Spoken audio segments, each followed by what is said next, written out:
The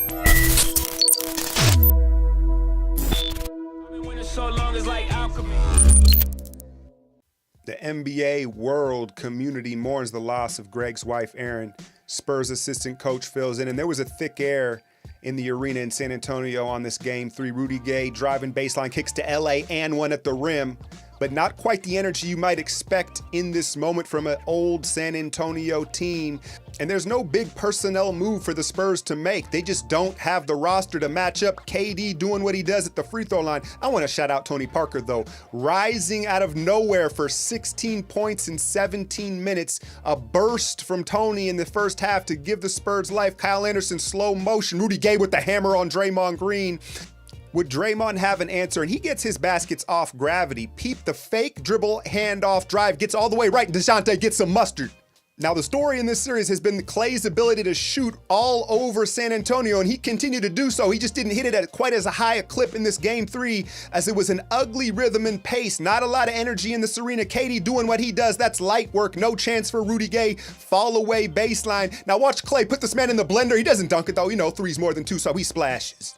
As the game wore on, the talent won out. KD getting to his spot. Forbes, it's like he wasn't even there. And then I'm never going to use Draymond and shooter's role in the same sentence, so he gets the effort roll off the front of the rim. Three ball goes down. Kerr hits him with the shrug. I wonder where he got that from. More high pick and roll KD. Look at him retreating. They're not even getting out and challenging this. Not a lot of fight late in the game for the Spurs, and then this happens.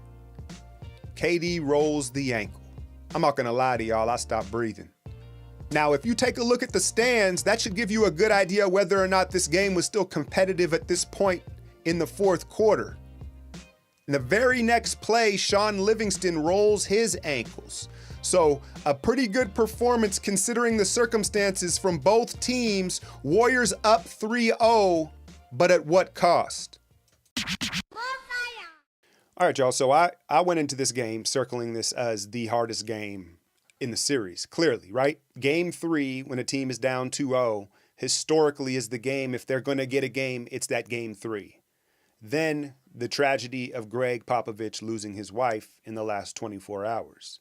So I expected an emotional storm from the Spurs in that first quarter, and I thought the Warriors were really going to get blitzed and probably be facing a double-digit deficit headed into the second quarter. And clearly that just wasn't the case, right? And as the game went on and I thought about why that didn't take place, I think that Popovich, I think that the team is very reliant on Pop's presence, right? He is like the superstar of the team, especially without Kawhi there. And so missing him there affects a team more than any other team in the league. I think Pop's presence, it affects the Spurs more than any other team in the league. And I think the franchise, because of the longevity of Popovich's time there and the relationship with the city and the franchise and how close-knit it is, I think that it was just an emotional grieving that was too hard to bear on the team. I think that, and then, as well as if you look at it, young players tend to play on emotions, right? Younger players, because emotions are up and down. As you age and you become a veteran player, you don't rely on your emotions as much to play. You rely on your skills and your knowledge and your experience. And looking at the most experienced and aged team in the league, they weren't going to have that emotional juice, right? Not necessarily. I think they would have loved to have it, but that's just not their character at this point. I think it's very interesting. I think we'll never know this, but I just wonder if Kawhi reached out. Like if I was a team that was interested in acquiring Kawhi Leonard, and I'm sure he did. I don't know why my mind goes there with it, but it did. As far as did Kawhi reach out? Shouldn't Kawhi maybe show his face right now? And so I hope to God he at least communicated with Pop. I'm sure this last 24 hours has been overwhelming for him. But I just hope he did. And I feel like maybe show your face, dude. I think it just shows bad on him, but big picture, it doesn't matter. Who cares what Kawhi is doing?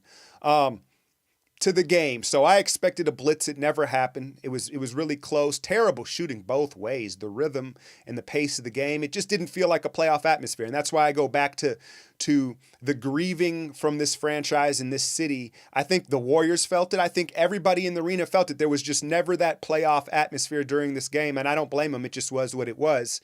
And so talent prevailed, right? Kevon Looney and David West were huge off the bench.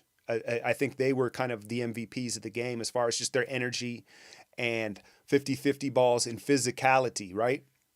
No one could hit any shots. Down the stretch, what happened? You know what happened. Kevin Durant tweaks the ankle. And then right after that, Sean Livingston tweaks his ankle. Patty Mills, I see you. And it's going to be, game 4 is going to be very desperate Sunday, right? I expect Pop to be there.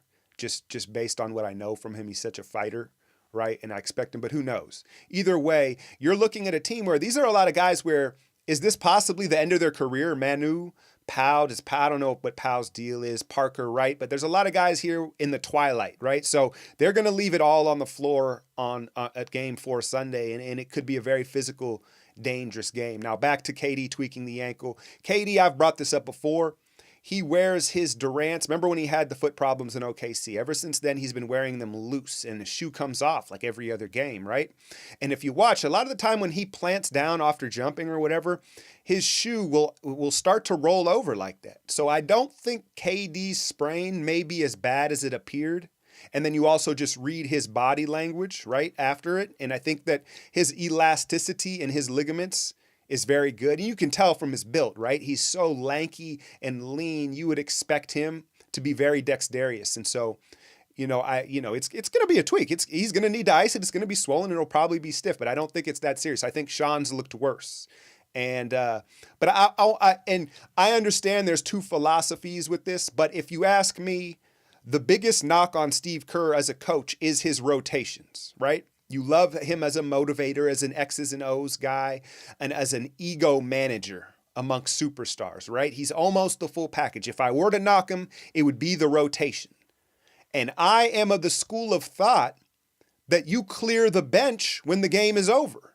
Now, you say, when's the game over, Alchemy? When's the game over, right? Well, it was under 5 minutes with a 15-point lead. And this is where it's a judgment call of you have to read the feel of the game.